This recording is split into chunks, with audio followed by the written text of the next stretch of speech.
Hey guys, I want to thank you for joining me here. What we're doing here is an Azomite side-by-side comparison where kale is our test subject.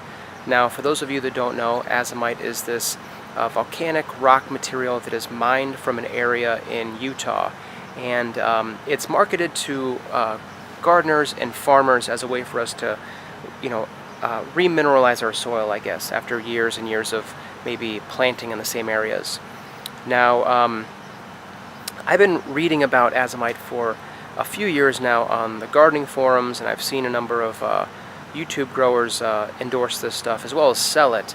So I decided to buy a bag kind of blindly, thinking that, well, people probably can't be too wrong about this since I've been reading about it for a few years now.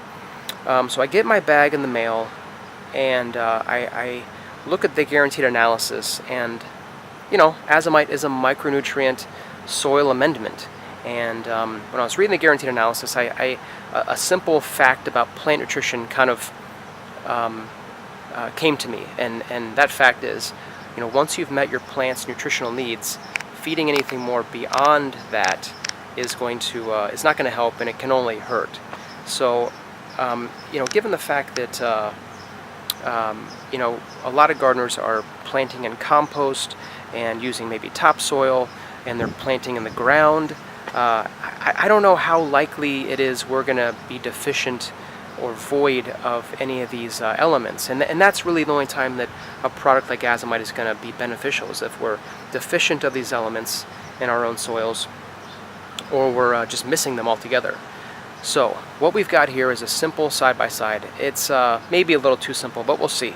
So on the left here, let me see if I can get my finger in the frame. So on the left here we've got our control. This is just compost and blood meal.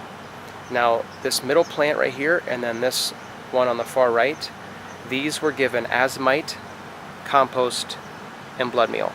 And I've seen a couple side-by-side comparisons with Azomite on YouTube, and there's a guy, he runs a gardening channel, Alberta Gardening Club or something. Maybe I can put a link to his videos in the description below. But he did a really great side-by-side where, and he actually showed, in one of his tests, it showed that Azomite actually hurt crop yields. Now, in the defense of Azomite, he was using the product at 1 pound per square foot instead of 1 pound per 10 square feet that the bag calls for. In the defense of that grower, he was also using it at the same rate that some of these other folks are recommending it at, who sell this stuff. Now, I'm using it at a recommended rate of 1 tablespoon per gallon. So what that means is I basically took compost out of my compost bin, mixed up a handful of gallons of it, and added a number of tablespoons back, depending on how many gallons I had.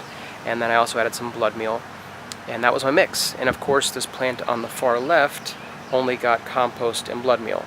So these are all going to be treated the same throughout the summer. I meant to post this video, or I meant to take a video when these first went into the ground, when these were all like, 3 or 4 inches tall when they went in, and it's been a month and they've all exploded.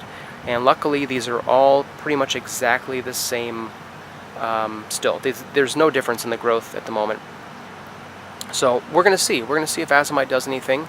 I'm not quite sure if, to be honest, I'm skeptical. I don't know that this product would have a whole lot of benefit for probably 95% of gardeners out there.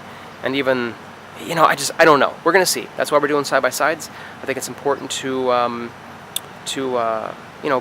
put out some good information and be objective about the products that we use in our gardens, because there's a lot of hype out there and there's a lot of misinformation. So yeah, stick around. I'm going to post a video in probably a month or two and show you the progress. Throughout the summer, I will be pulling leaves from these plants and eating them or juicing them, but I'll be pulling from them equally, and we'll see how. I'm going to try to keep this as even as possible, of course, because I want some good information from this test. I'm going to leave you guys with a little shot of my sulcata tortoise, who is running around right now. Let's get the exposure right. There he is. There's my buddy. He will not be getting any of these leaves, that's for sure. So anyways, that's my boy. And stick around, guys. I'll talk to you guys in a month or two. Thanks a lot.